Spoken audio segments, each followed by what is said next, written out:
Nabi sallallahu alayhi wasallam, he taught us that in our adhkar al-sabah wal-masa, we're supposed to say, La ilaha illallah wahdahu la sharika lah, lahu-l-mulk wa lahu-l-hamd wa huwa ala kulli shai'in qadir, 100 times. 100 times. This 100 times could be divided during the day and the night. It doesn't have to be consecutive. You can say 50 in the day and 50 in the afternoon. But in one day you say it 100 times. And what's the result? Nabi sallallahu alayhi wa sallam, he says, number one, Kana, it is equal in reward to as though you have freed 10 slaves from the children of Ismail. Yani, the slaves from the children of Ismail are the Arab slaves. And it was known that the Arab slave is much more expensive than any other slave, because of the strength he has, the ability he has, and so on. The obedience he has to his master, the loyalty he has to his master. So he was more. But what does it mean that you free 10 slaves? What does that mean? For me and you, what does that mean? In another hadith, the Nabi sallallahu alayhi wa sallam, he teaches us the reward of freeing a slave. He says that the reward of freeing a slave, for every limb of his you free, it is your freedom of Jahannam. Yani 10, you freed 10 slaves. This is your freedom from Jahannam 10 times. Did it cost you anything? La ilaha illallah wahdahu la sharika lah, lahu-l-mulk wa lahu-l-hamd wa huwa ala kulli shai'in qadir. Did you have to lift anything?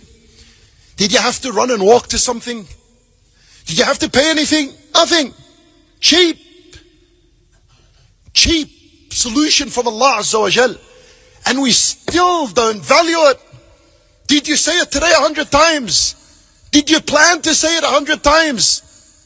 If I was to tell you free 10 slaves a day, the multi-millionaire won't be able to do that for long. Might do it for a few years and then it's bankrupt. It's not costing you $1. Number two, Nabi sallallahu alayhi wa sallam says, it earns a person 100 hasanat. Well, hasanah is precious in Ramadan. Number three, it wipes away 100 sayyat.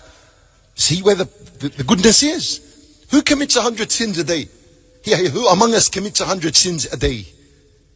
Yani the idea is, even if you're committing 100 sins, there's your solution.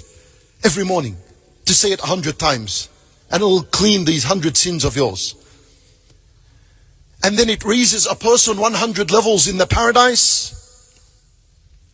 And then you are the best of mankind on the day of judgment, except someone who has said it more than you.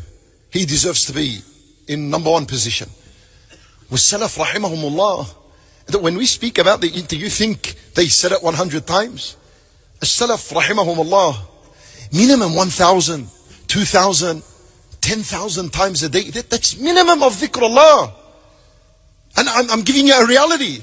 If you read the book, Siyar A'lam al-Nubala, a huge book, it speaks about the biography of the Salaf, of the Sahaba, of the Tabi'een.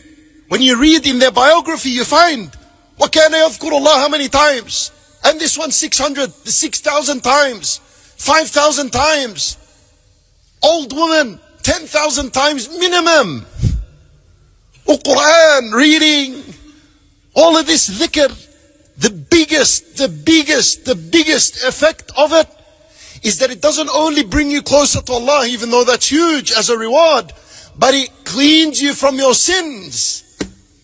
Which if you realized how big and how huge sins are, you would not waste a second in asking Allah for forgiveness.